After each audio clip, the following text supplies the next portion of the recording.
Ladies and gentlemen, welcome back to the channel, guys. Today we have a Houston Rocket latest news video. I'm making this video because the Houston Rockets and Avery Bradley, they actually mutually agreed to part ways about less than an hour ago. So this actually comes as a little bit of a surprise to me.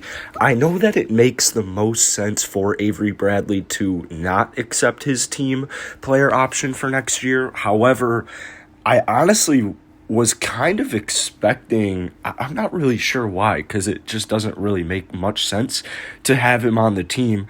I don't know what it was, but I was kind of expecting him to be on the roster next season and get traded at the trade deadline. However, he will no longer be a Houston Rocket, and it's for the best. I mean, we just got all these guards, and we already had all these guards, and although Avery Bradley is a really good defender, there was just every time he played last season for us, it was just so confusing. It was like, why is this guy even playing the game right now for us? He averaged 5.2 points on 31.5% shooting and only 27% from deep. So he just wasn't good for us at all.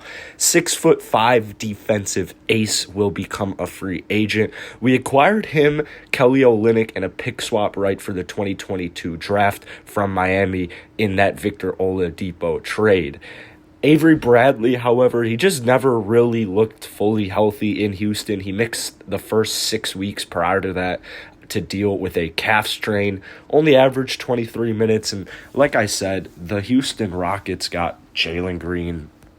They got Josh Christopher in the first round of the draft, which made any path to minutes for, honestly, those young guys to play ahead of Bradley or even vice versa. It would just make it way more complicated. So 30 years old, I'm sure he would rather just go sign a contract with a just contending team.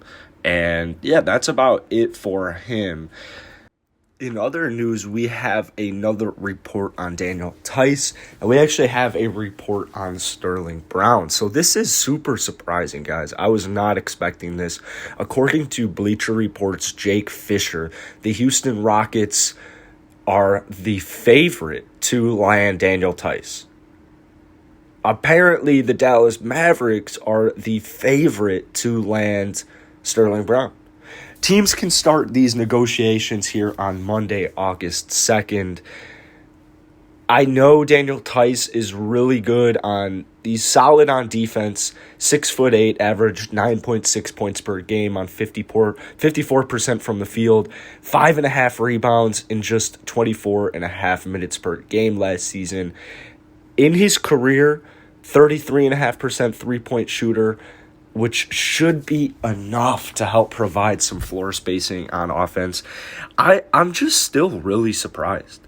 I honestly can't believe that they are, like, I can't believe these are true reports. I can't believe they're going after Daniel Theis. It just honestly baffles my mind.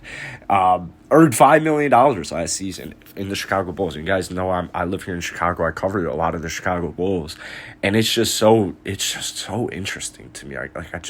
Daniel Theis on the Bulls was interesting to me. He's the guy. He's the type of guy who does all the dirty work.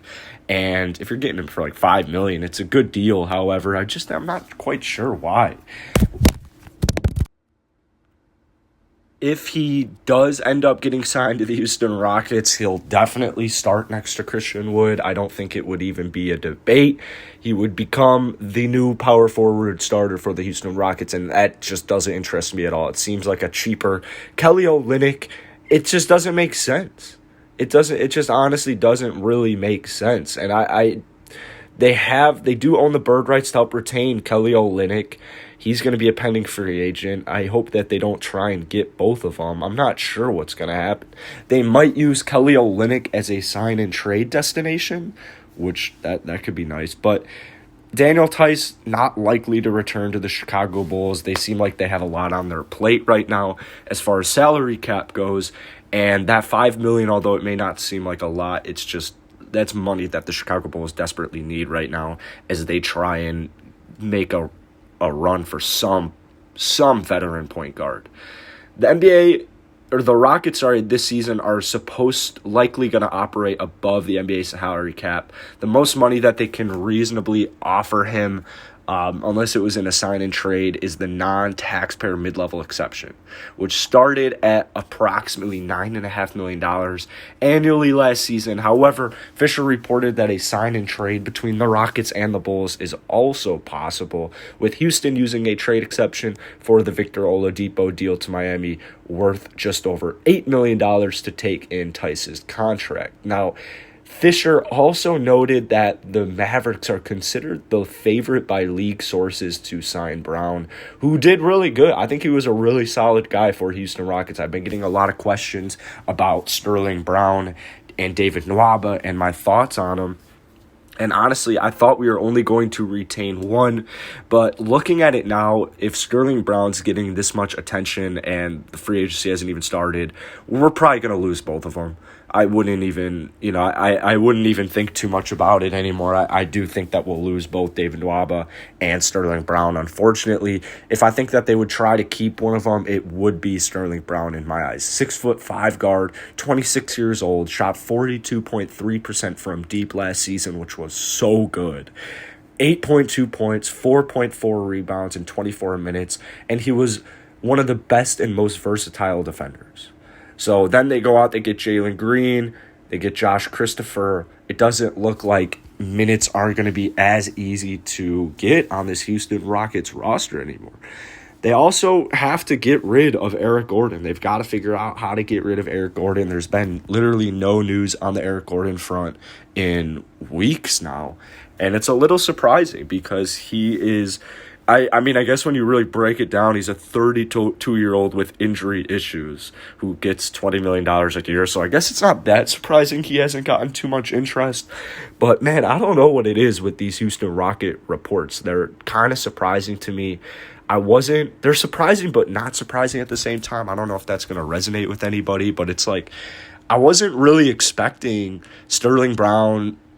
I wasn't expecting this to happen this soon. I wasn't expecting them to actually be interested in Daniel Tice.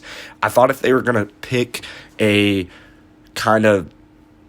they were going to settle on an actual power forward, I would have thought it would be Kelly Olynyk.